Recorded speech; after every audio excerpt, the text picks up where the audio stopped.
اب دوسری طرف چلتے ہیں، آپ کا عدل و انصاف، عدل و انصاف کی مثال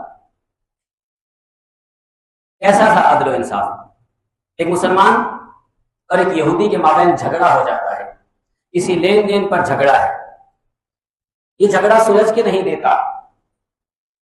یہودی کہنے لگا یار تم تو مان نہیں رہے میری بات، تم اپنے نبی کے پاس ہی لے چلو، مجھے وہ سن کے انصاف سے فیصلہ دے دیں۔ میرے نبی پاک علیہ الصلوۃ والسلام نے فیصلہ دے دیا یہودی کے حق میں، دونوں کی گفتگو سنی، کہا یہودی کے حق میں فیصلہ دے دیا کہ یہودی حق پر ہے، لہٰذا یہ مال یہودی کا، یہودی کو واپس کیا جائے۔ مسلمان اور یہودی وہاں سے چلے، اور یہودی نے کہا لو اب تو تمہارے نبی نے فیصلہ دے دیا ہے۔ مسلمان کہنے لگا نہیں میں سیٹسفائی نہیں ہوں، میں مطمئن نہیں ہوں اس فیصلے سے۔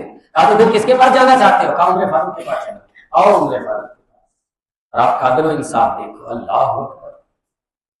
عمر فاروق رضی اللہ تعالیٰ عنہ کے پاس وہ مسلمان اس یہودی کو لے گیا، جیسے عمر فاروق رضی اللہ تعالیٰ عنہ کے پاس پہنچے تو یہودی کہنے لگا یہ مسلمان شخص فیصلہ لے کر نبی پاک علیہ الصلوۃ والسلام کے پاس گیا تھا، آپ کے نبی کے پاس گیا تھا، اور انہوں نے فیصلہ میرے حق میں دیا، لیکن آپ کے اس مسلمان کو یہ فیصلہ قبول نہیں، لہٰذا آپ دوبارہ سے ہمارا مقدمہ سنیے اور فیصلہ دیجئے۔ کہا میرے نبی نے فیصلہ کر دیا؟ یہودی کہنے لگا ہاں کر دیا۔ فرمایا ٹھیک ہے پھر میں بھی فیصلہ کیے دیتا ہوں۔ آپ گھر گئے، اندر گئے، اپنی تلوار اٹھا کر لائے اور مسلمان کے بالوں کو سر سے پکڑا اور اس کی گردن کو تن سے جدا کر دیا۔ کہا اس کے لیے یہی میرا فیصلہ ہے، جو میرے نبی کے فیصلے کو نہیں مانتا عمر اس کے لیے یہ فیصلہ کرتا ہے۔ فیصلہ دیکھو، کوئی گرفت ہے عمر پر؟ نہیں۔ کوئی پکڑ ہے؟ نہیں۔ کوئی عمر نے قتل کیا؟ نہیں، فیصلہ کیا۔ یہ ہوتے فیصلے، اسے کہتے ہیں عمر، اسے کہتے ہیں امیر المومنین، خلیفہ دوم،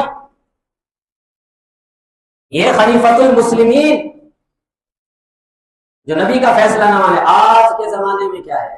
آج کے زمانے میں سب اپنے فیصلے خود کر رہے ہیں، جو قرآن نے کہہ دیا اس کو کوئی نہیں ماننے کے تیار، جو حدیث نے کہہ دیا کوئی ماننے کے، جو اللہ اور اللہ کے رسول نے فیصلے کر کے دے دیے کوئی ان پر کام دھرنے کو تیار نہیں۔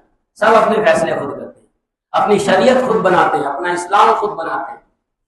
عمر فاروق کا یہ فیصلہ ہے، آپ کا جلال، آپ کا روب، آپ کا دبدبا، آپ کا مقام، آپ کا مرتبہ، آپ کی رفت ایسی کہ کسی نے آ کے کہا دریائے نیل ہر سال بلی مانگتا ہے، یہاں بلی چڑھانی پڑتی ہے، دریائے نیل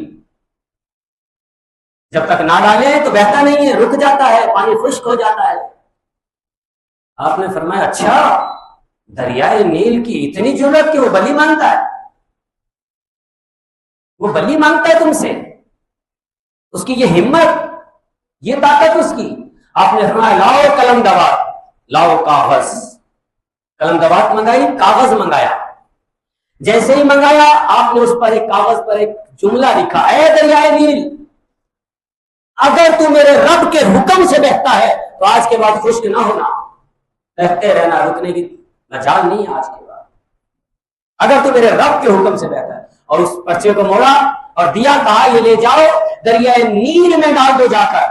اور یہ جب سے رکا دریائے نیل میں ڈالا گیا اس دن کے بعد کبھی آج تک دریائے نیل خشک نہیں ہوا، خشک نہیں ہوا۔ دریائے نیل عمر فاروق کے حکم پر چلتا ہے، ورنہ اس سے پہلے دریائے نیل واقعی کئی مرتبہ خشک ہوا ہے، کئی مرتبہ رک گیا ہے، لیکن اس وجہ سے نہیں جو لوگوں کی جاہلیت کی رسمیں تھی، ان کی سوچ اور تھنکنگ تھی، اس وجہ سے نہیں۔ اور جب سے عمر فاروق نے لکھ کے ڈالا، دریا نیل کی مجال نہیں کہ وہ آج بھی رکا، آج بھی بہ رہا ہے۔